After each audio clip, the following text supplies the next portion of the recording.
लेकिन चरण मैं सिंह इस सापरा, तरह की एक मिनट, चरण सिंह सापरा, मतलब किताब भी मिली तो कोरी संविधान की किताब लेकर चल पड़े, बांटने लगे।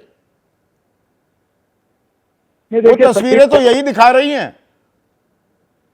देखिए, ये भारतीय जनता पार्टी जो अपने आप को मजबूत कहती थी, वो आज किसी न किसी कारण से मजबूर नजर आ रही है। यानी राहुल गांधी जी ने जो विषय उठाया है, संविधान का विषय उठाया है या आरक्षण का विषय उठाया है, उसको भारतीय जनता पार्टी काउंटर नहीं कर पा रही है। इसी तरह से इसलिए इस तरह के मुद्दे उठा रहे हैं। पहले उन्होंने कलर का मुद्दा उठाया, फिर जब तस्वीरें आ गई कि रामनाथ कोविंद जी को वो वही कलर की किताब मोदी जी दे रहे हैं या फिर अमित शाह वो किताब रिसीव कर रहे हैं, तो फिर अब पेपर पे आ गए हैं। दरअसल ये है कि भारतीय जनता पार्टी की जो व्हाट्सएप यूनिवर्सिटी है या डर्टी ट्रिक्स डिपार्टमेंट है, वो काम कर रहा है। जब देश के प्रधानमंत्री जो 10 साल से इस देश पर राज कर रहे हैं, जिनको एक बार और सत्ता मिली है, वो डर्टी ट्रिक्स डिपार्टमेंट के आधार पर अपनी राजनीति महाराष्ट्र में और झारखंड में अगर सिर्फ प्रधानमंत्री की बात नहीं है, अमित शाह का आपने जिक्र किया। अमित शाह कह रहे हैं राहुल बाबा संविधान प्रचार का मुद्दा नहीं, आस्था और विश्वास है। संविधान के नाम पर वोट मांगते हो और उसमें भी जालसाजी कर रहे हो। किताब के सारे पन्ने कोरे थे।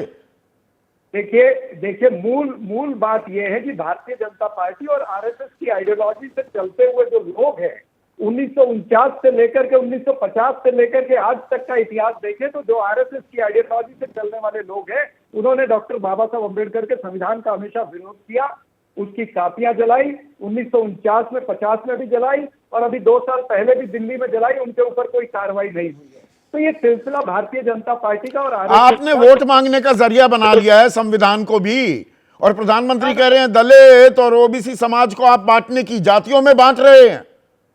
वो जात पर ना पात पर, इंदिरा जी की बात पर मोहर लगेगी हाथ पर, वो नारा, कांग्रेस अपना ही नारा खुद भूल गई है, जात पात याद आ गई। संदीप जी, अगर हम कहते हैं कि जातिगत जनगणना होनी चाहिए, उसका ये मतलब नहीं होता कि हम संविधान विरोधी है। उसका ये मतलब होता है कि भारतीय जनता पार्टी संविधान विरोधी है या आरक्षण विरोधी है। क्यों नहीं भारतीय जनता पार्टी कहती कि हम जातिगत जनगणना करने के लिए तैयार है। अभी जेडीयू के जो नेता है पैनल पर, जेडीयू ने तो ऑलरेडी जातिगत जनगणना करा दी है। इसी तरह से क्या ओम प्रकाश राजभर मानेंगे, क्या अजीत पवार मानेंगे? अभी अजीत पवार के प्रवक्ता यहाँ पर बोल रहे थे, मैं इनको याद दिलाना चाहूंगा कि अजीत पवार ने खुद जातिगत जनगणना का समर्थन किया है। इसी तरह से अगर आप और इनके पार्टनर हैं, चाहे पीडीपी है, वो तो पूरी लंबी लिस्ट है, ओम प्रकाश राजभर से लेकर संजय निषाद से लेकर अनुप्रिया पटेल से लेकर जेडीयू से लेकर सब लोग कह रहे हैं जातिगत जनगणना होनी चाहिए। तो भारतीय जनता पार्टी नहीं कहती है? भारतीय जनता पार्टी, सवाल ये है आपने क्यों नहीं कराई 51 में, 61 में, 71 में, 81 में, 91 में और 2011 में? सरकार आपकी थी, करवा लेते जातिगत जनगणना। आप भी तो कन्वीनियंट राजनीति कर रहे हैं। नहीं, कन्वीनियंट राजनीति नहीं, ये आरोप गलत है। हमने 2011 के अंदर जो सर्वे कराया है, जो जनगणना की, उसका ये डिक्लेयर क्यों नहीं कर रहे हैं? आप 2014 तक आप कर देते। नहीं, मैं उस पर भी आता हूं।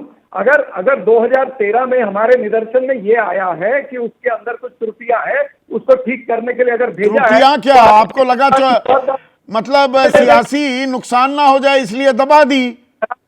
जरा भी नहीं, ये आपकी धारणा है, ये आपकी धारणा। सच्चाई ये है कि 10 साल के अंदर अगर ये सरकार वो त्रुटियां ठीक नहीं कर सकती, तो ये नजर आता है कि ये तो मतलब हर कोई अपनी राजनीति साधने की कोशिश कर रहा है और इसमें एक बिल्कुल ही विपरीत नैरेटिव गढ़ने की कोशिश अखिलेश यादव भी कर रहे हैं। क्या फराज, आप बटेंगे तो कटेंगे नहीं, आप कह रहे हैं जुड़ेंगे तो जीतेंगे।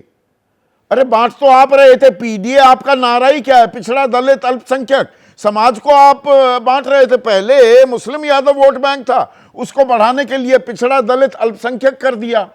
अब कहेंगे जी जुड़ेंगे तो जीतेंगे। जोड़ कहां रहे हो? आप भी तो बांट रहे हो। देखिए संदीप जी, कितनी अच्छी बात है कि आदरणीय अखिलेश यादव जी बोल रहे हैं कि जुड़ेंगे तो जीतेंगे, यानी कि वो जुड़ने की बात कर रहे हैं। संदीप जी, वकार बाराबंकी ने आदरणीय अखिलेश यादव जी की जो ये पीडीए है, उसको अपनी 4 लाइनों में वो किया है। वो बोलते हैं कि हम अपने जीते जी नजरे खिजान नहीं होने देंगे, कभी बर्बाद अपना गुलिस्तान नहीं होने देंगे, है जब तक जिस्म में जान रगों में खून बाकी है, कभी कमजोर अपना गुलिस्तान नहीं होने देंगे। संदीप जी, अभी बात हो रही थी, हमारे आरएसएस सौरभ भाई भी बात कर रहे थे संविधान की और आरक्षण की। देखिए, ये मेरे हाथ में एक किताब है, इसका नाम है bunch of thought, Sandeep ji, और इसके पेज नंबर 356 पर, इसके पेज नंबर 356 पर गोलवलकर जी क्या लिखते हैं आरक्षण के बारे में। आपको तो ये पता ही है, मैंने आपके एक आध शोज में सुना है कि वो कास्ट बेस्ड रिजर्वेशन की मुखालिफत करते हैं।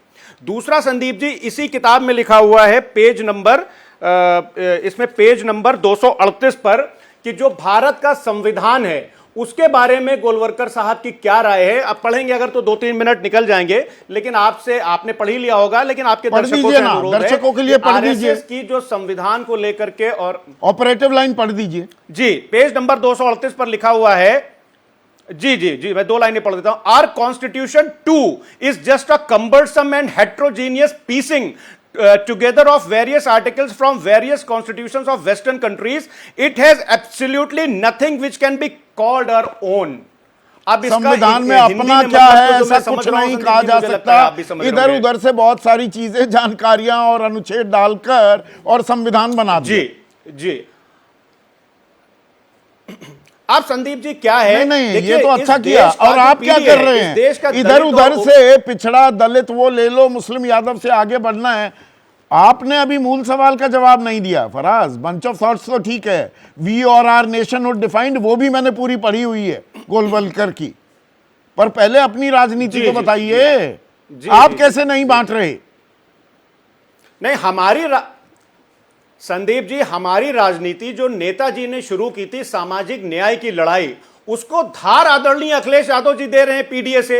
और पीडीए में अगर आप देखिएगा तो 90% जो समाज है वो आ जाता है, जो कि सोशली इकोनॉमिकली क्योंकि बीजेपी ने आपको इस खेल में मात दे दी। यही तो प्रधानमंत्री कह रहे हैं, ओबीसी समाज का व्यक्ति तीसरी बार देश का प्रधानमंत्री बना है। और कांग्रेस, और उन्होंने विपक्ष का नाम नहीं लिया, पर मैं आप पर भी ये लागू कर रहा हूं बयान, कांग्रेस और बाकी विपक्ष भी इस सच्चाई को स्वीकार नहीं कर पा रहे हैं। आपकी नींद उड़ी हुई है।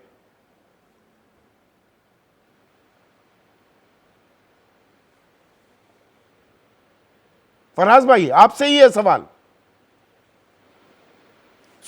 अच्छा, सॉरी जी संदीप जी, मैं ये बोला था, आवाज थोड़ी बीच में ब्रेक हो गई थी, तो नहीं, प्रधानमंत्री कह रहे हैं कि तीसरी बार पिछड़ी जाति का शख्स वो प्रधानमंत्री बन रहा है, इसी बात को लेकर आपके मन में मरोड़ है। आप ये बात कभी हजम ही नहीं कर पा रहे। यही मेरा संदीप जी, यही प्रॉब्लम है कि इस देश का जो एससी एसटी और ओबीसी है, ये मैं नहीं बोल रहा हूं, ये social justice and empowerment ministry की रिपोर्ट है कि प्रधानमंत्री जी अपने आप को तो ओबीसी कहकर के प्रधानमंत्री बन जाएंगे, लेकिन आज भी इस देश के गटर, आज भी इस देश के टॉयलेट, और आज भी अगर इस देश की कोई गंदगी साफ कर रहा है तो उसमें 92% लोग एससी एसटी और ओबीसी से हैं। लेकिन अगर आईआईटी में प्रोफेसर और असिस्टेंट प्रोफेसर बनेंगे तो 80% लोग जनरल कैटेगरी के बनेंगे। ये आईआईटी भुवनेश्वर की रिपोर्ट है। संदीप जी, इसी तो कोरे पन्ने का संविधान लेकर आप आरक्षण देंगे, आप जनप्रतिनिधित्व और पिछड़े वर्गों का, दलितों का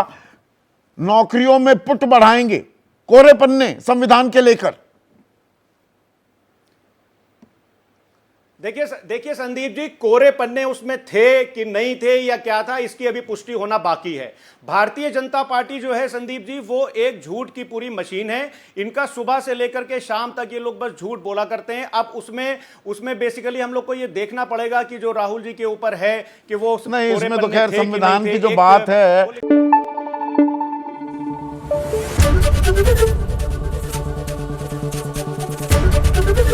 एबीपी न्यूज आपको रखे आगे।